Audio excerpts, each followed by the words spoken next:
to America Reads Fun Learning Activities. We're college students who create learning activities for kids.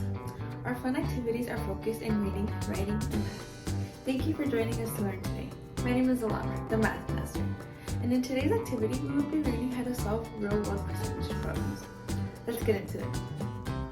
Let's start off by talking a bit about percentages. Percentages are much like fractions or decimals. They represent part of a whole. Now, in the problem that we will be going over, we will be using objects and their prices, and we will be either adding on to original price or subtracting from our original price. Let's learn the difference. If we have words in our word problem such as tax, fee, tip, or commission,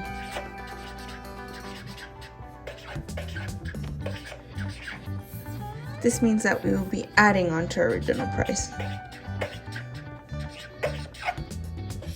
This is because all these words mean that we will be paying more than our original price. Now, if you see words such as discount or sale, this means that we will be subtracting from our original price.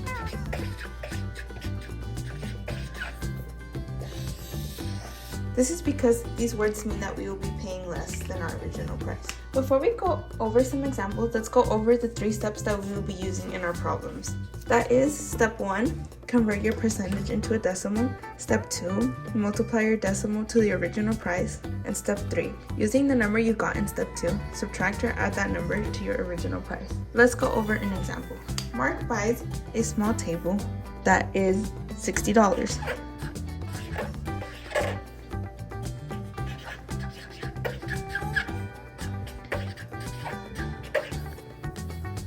When he goes to the cash register to pay, the cashier tells him that there is a 4% tax fee. Let's start off by asking ourselves, are we going to be adding this percentage or subtracting? Correct, we will be adding. So, step 1, convert your percentage into a decimal. So, 4% into a decimal, you move the decimal point 2 places to the left, and your decimal is 0.04. From here, we will do step 2, multiply the decimal to the original price. So we will be multiplying 0.04 to 60. Step 1, step 2, 0.04 times 60, which is 2.4. Now we will be looking at step 3. Using the number you got in step 2, subtract or add that decimal to your original price. So since we concluded that we will be adding, for step 3, we will be adding 2.4 to 60, which gets us 62.4, which is our final answer for how much the table cost. Let's look at another example. Mark buys a small table that is $100.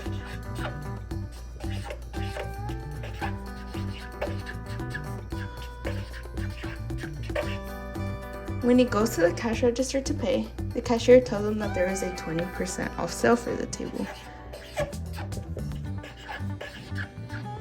Let's ask ourselves, are we going to be adding or subtracting this percentage?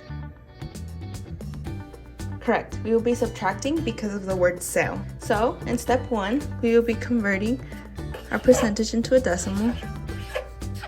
So remember, move the decimal point 2 places to the left. For a decimal, we get 0.20. In step 2, we will need to multiply this by our original price. So 0.20 times 100, that equals 20. Now, finally, step 3, where we will be adding or subtracting to our original price. In this case, we said that we would be subtracting because of the word sale. So we take 100 minus 20, and that is going to give us our final price of $80. Try an example on your own. David bought shoes for $200. Those are some expensive shoes. He got a discount of 9% off for his shoes.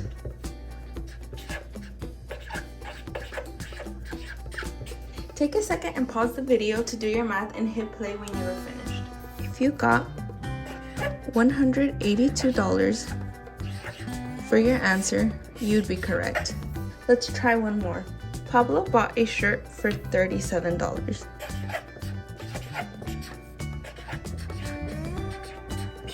He decided to tip the cashier 14%.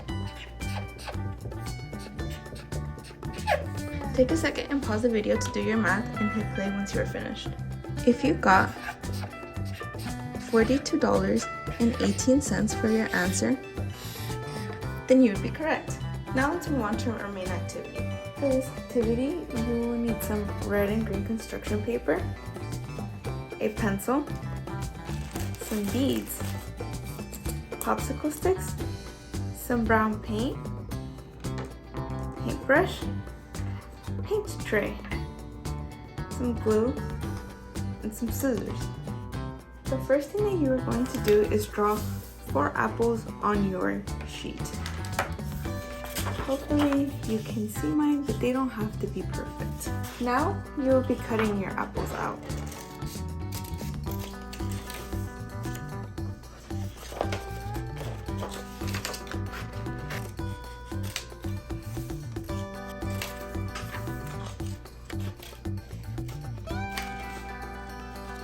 Once you are done with your apples, you're going to take your paint.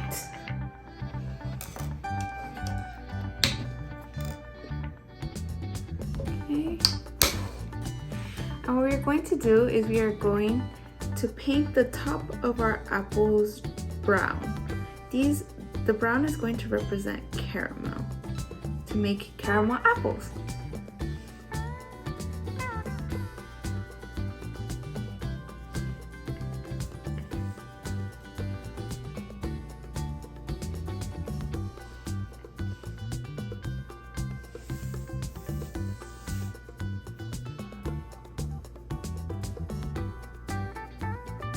Once your apples are done, they should look something like this. While the paint dries, let's glue our apples onto our sticks, just how caramel apples come on sticks. So take your glue, put a little bit on your stick, and stick on our apples.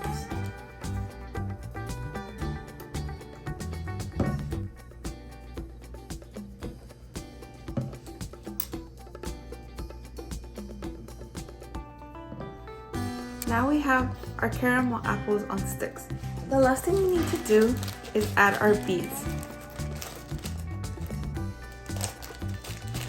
Now, our beads are going to be our sprinkles, because sometimes caramel apples come with sprinkles. If your paint is dry, you can go ahead and glue your beads on.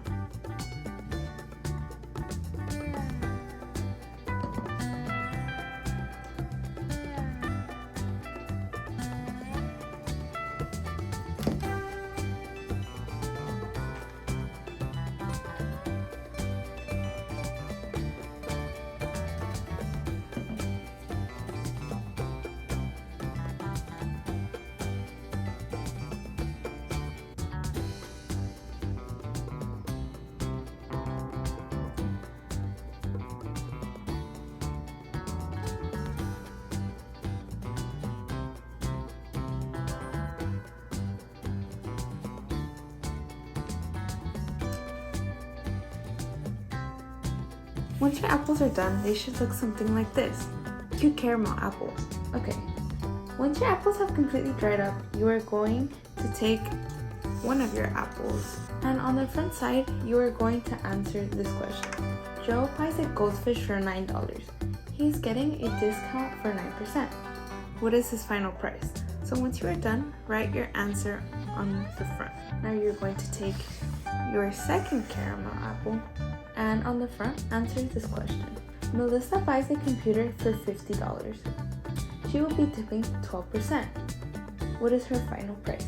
So go ahead and write your answer here with a pencil or a marker.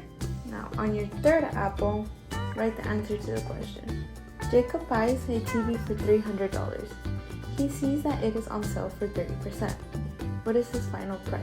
Now on the front of your fourth apple, answer this question. Johnny buys a table for $25. There is a 10% fee to take the table to his house. What is his final price? Once you have all your answers, You have finished our activity. Great job on your apples, everyone. Thank you for learning percentages with us today. We hope you come back and learn some more. Please like and subscribe to our channel, and we will be back with more videos.